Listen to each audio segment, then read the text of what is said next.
ఈ ఆదివాసీ ఆరోగ్య కార్యక్రమాన్ని ఏర్పాటు చేసామో ఆ విద్యార్థులకు నా శుభాకాంక్షలు తెలియజేస్తా ఉన్నా.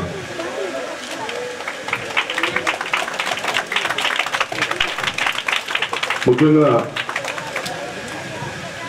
ట్రైబల్ వెల్ఫేర్ స్కూల్స్లో, గురుకులాల్లో, రెసిడెన్షియల్ స్కూల్లో చదువుతున్నటువంటి విద్యార్థుల యొక్క ఆరోగ్యం ప్రధానంగా దృష్టిలో పెట్టుకొని ఏర్పాటు చేస్తున్నటువంటి ఈ కార్యక్రమం రాబోయే రోజుల్లో వీరి యొక్క ఆరోగ్యం అన్ని విధాలుగా మెరుగ్గా ఉండాలని, అందరితో పోటీ పడి ఆటల్లో, పాటల్లో, చదువులో, విజ్ఞానంలో పోటీ పడి రాణించాలని తలంపుతో ఈ రాష్ట్ర ప్రభుత్వం చంద్రబాబు నాయుడు గారి నేతృత్వంలో ముఖ్యంగా బాల బాలికల మీద, వాళ్ళ యొక్క ఆరోగ్యం మీద శ్రద్ధతో ఇంత మంచి కార్యక్రమాన్ని ఏర్పాటు చేశామని చెప్పి మీకు తెలియజేస్తా ఉన్నా.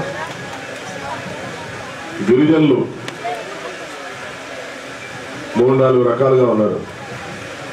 ఈరోజు మన ప్రాంతాల్లో ఉండే మైదాన ప్రాంతంలో నివసించే గిరిజనులు ఒక రకం, కంప్లీట్ గా ఏజెన్సీ ప్రాంతాల్లో ఉండే గిరిజనులు ఇంకో రకం.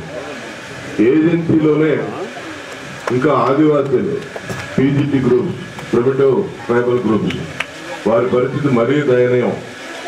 ఇటీవల చాపరాయి సంఘటన తూర్పుగోదావరి జిల్లాలో ఆరోగ్యం విషమించి వారికి జబ్బు చేసింది, హాస్పిటల్కి వెళ్ళాలనే అవగాహన కూడా లేని పరిస్థితిలో అమాయకంగా 16 మంది గిరిజనులు చనిపోయినటువంటి సంఘటనలు చూశాం.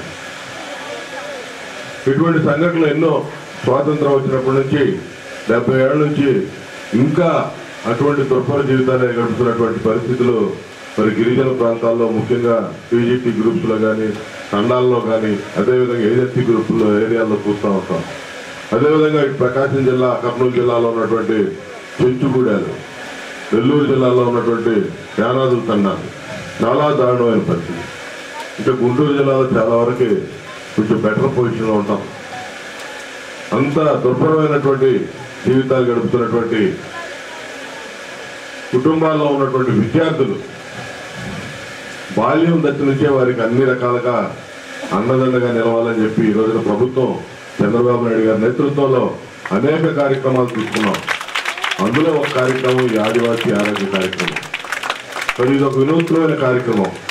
ఎందుకంటే స్కూల్స్లో ఇవాళ ఉన్నటువంటి పిల్లలకి ఇక్కడ కానీ ఎంటైర్ రాష్ట్రం మొత్తం ఉన్నటువంటి ఈ విద్యాలయాల గురుకులాలు కానీ, రెసిడెన్షియల్ స్కూల్స్ కానీ అన్నింటిలో ఉన్నటువంటి పిల్లలకి మరి ఆరోగ్యం ప్రతిరోజు కూడా ఆరోగ్య పరీక్షలు చేయాలి, ఆరోగ్యాన్ని పరిరక్షించుకునే విధంగా సూచనలు, సలహాలు ఇవ్వాలి.